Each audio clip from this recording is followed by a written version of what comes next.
में कुछ लोग ऐसे भी होते हैं जो ये जानने में थोड़ा सा वक्त लगा देते हैं कि आखिर वो चाहते क्या हैं। अक्सर उनकी आंखों में कुछ और भाव होते हैं, दिल में कुछ और जुबान पर कुछ और। कुल मिलाकर टोटली कंफ्यूज पर्सन।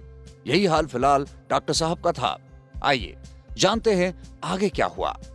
सोनम के जाने के बाद बिट्टू किचन में गया और अपने खाने की प्लेट लगाकर बाहर डाइनिंग हॉल में आकर खाने लगा। खाना खाते हुए मन में सोचा, वाह, मैडम जी को खाना बनाना भी आता है, वो भी इतना यमी। उसने अपना खाना निपटाया और रूम में चला गया। उसके जाने के बाद राधिका जी ने सबको खाने पर बुलाया और सबकी प्लेट लगाने लगी। सोनम जब चुपचाप खाना खा रही थी तो माहौल को हल्का करने के लिए नंदकिशोर जी ने कृपा को फोन लगा दिया। फोन पर जानकारी मिली कि कृपा बस में है और सुबह 10 बजे तक पहुंच जाएगी। तब नंदकिशोर जी ने कहा कि आओ घर पर, तुम्हारे लिए एक प्यारा सा सरप्राइज इंतजार कर रहा है। ये सुनकर सोनम ने कहा, क्या पता कृपा को भी उसका रहना पसंद नहीं आए। तब दादी ने कहा कि कृपा बहुत प्यारी बच्ची है, बिल्कुल तुम्हारी तरह, उसे तुम्हारे साथ बहुत पसंद आएगा। खाना खत्म करके सब लोग अपने रूम में चले गए, मगर डॉक्टर साहब अपने कमरे की खिड़की से सोनम को ही देख रहे थे। फिर एक झटके में सर को झटककर अपनी स्टडी टेबल पर आकर अपने आज के एडमिट केसों की केस हिस्ट्री पढ़ने लगा। पर दिल में कुछ अजीब सी फीलिंग आ रही थी, समथिंग बेचैनी जैसा। तो उसने लैपटॉप बंद कर दिया और सोने चला गया। थोड़ी देर में उसे नींद आ गई। अगली सुबह बड़ी खूबसूरत थी। सोनम सुबह जल्दी उठकर नीचे आई और राधिका जी को गुड मॉर्निंग बोलकर चाय बनाने लगी। तो राधिका जी ने कहा कि तुम क्यों बना रही हो, मैं बना रही हूँ ना। तो सोनम ने कहा कि इसका मतलब आप भी हमें पीजी मानती हैं? तो माँ ने कहा कि ऐसा कुछ नहीं है, पर तुम ना करो, तुम मेहमान हो हमारी। अंदर कमरे में बिट्टू ये सब सुन रहा था। माँ की बात सुनकर मन में बोला कि मेहमान एक दिन का होता है, अरे ज्यादा दिन रुके तो वो शैतान बन जाता है। तो सोनम ने कहा, इसका मतलब आपने हमें अभी अपना नहीं माना। तब दादी ने कहा कि अच्छा चलो राधिका, तुम बच्ची को चाय बनाने दो, तुम पोहा की तैयारी कर लो। बिट्टू ने कहा कि इस लड़की ने तो सब पर जादू कर दिया है। नाश्ता करके सोनम कॉलेज के लिए तैयार होने चली गई और इधर डॉक्टर साहब भी तैयार होकर निकलने ही वाले थे कि उसकी नजर सीढ़ियों से उतरती सोनम पर पड़ी और उसकी नजर उसी पर ठहर गई। हल्के येलो कलर के पटियाला सूट में उसका सांवला रंग और भी निखर कर आ रहा था। मैचिंग ईयरिंग, हल्की पिंक लिपस्टिक में बहुत प्यारी लग रही थी। एक हाथ में घड़ी और एक हाथ में मोटा सा कलावा बांधे हुए बिल्कुल परफेक्ट बायोलॉजी टीचर लग रही थी।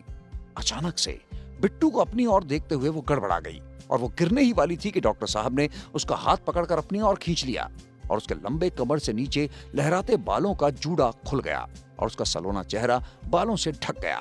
डॉक्टर साहब उन जुल्फों में उलझ कर रह गए, मगर जैसे ही कुछ याद आया उन्होंने तुरंत अपनी पकड़ ढीली की और सोनम से कहा, सही से चलना तक तो नहीं आता, स्कूल में कैसे पढ़ाओगी तुम?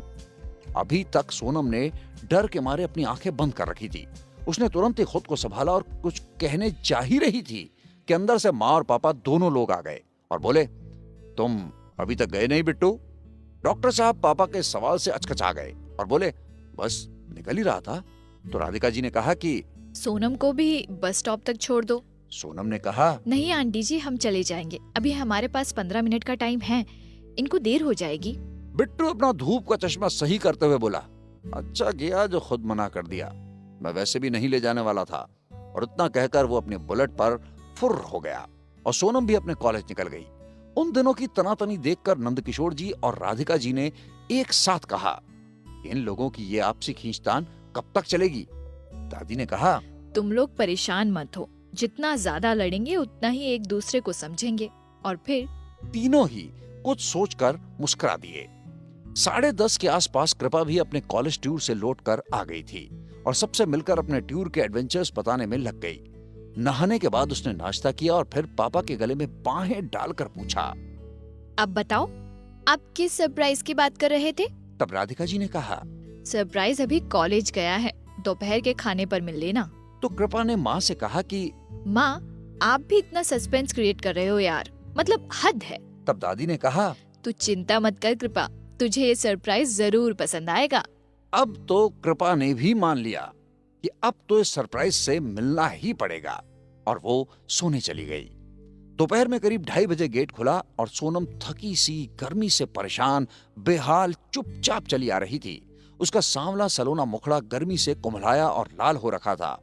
कृपा अभी अभी सोकर बाहर बैठी थी। सोनम को देखते ही उसकी नींद उचक गई और एक टक उसको देखती ही रह गई। तो इस सरप्राइज की बात कर रहे थे सब। नाइस हाँ। राधिका जी ने सोनम को आवाज दी।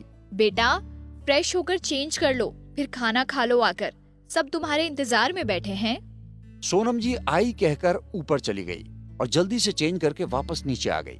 सोनम ने खाने की प्लेट लगाते हुए कहा कि आंटी जी, आप सब लोग हमारे खाने पर वेट मत किया करिए, हमें लेट हो जाएगा रोज ही, हमें अच्छा नहीं लगेगा।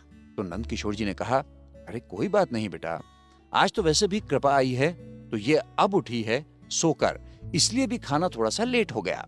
अब सोनम ने बगल में बैठी कृपा पर ध्यान दिया, जो बहुत देर से बड़ी गहरी नजरों से उसी को देख रही थी।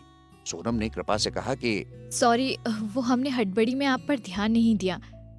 तो कृपा ने तपाक से कहा कि आप हड़बड़ी में हमेशा ही रहती हो या ये सब यहाँ आकर ही शुरू हुआ है? सोनम ने नासमझी वाले भाव से कृपा की ओर देखा तो राधिका जी बोल पड़ी, क्यों परेशान कर रही है उसे?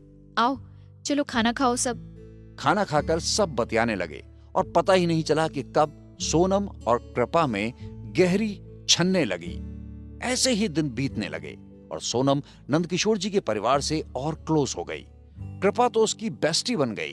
बस डॉक्टर साहब का रवैया जस का तस रहा, बल्कि वो जब भी सोनम को और सबके साथ मस्ती करते देखता तो उसका गुस्सा 7वें आसमान पर पहुंच जाता।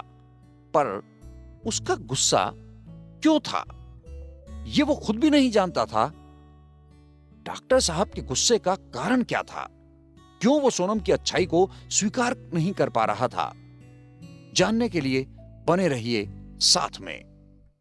अक्सर संगत का असर लोगों का अपना खुद का सही गलत समझने की समझ हर लेती है। वो हर फैसला अपने ग्रुप के स्टेटस के हिसाब से करने लगता है, चाहे भीतर ही भीतर वो इस बात को खुद जानता हो कि उसका लिया हुआ फैसला, उसकी किसी के लिए बनाई गई राय उसके ग्रुप से प्रेरित है। पर फिर भी वो चुप रहता है और खुद के फैसले को सही होने का वहम पाले रहता है। ऐसा ही कुछ हमारे डॉक्टर साहब के साथ भी था। आइए जरा बिट्टू जी के मिजाज जानते हैं।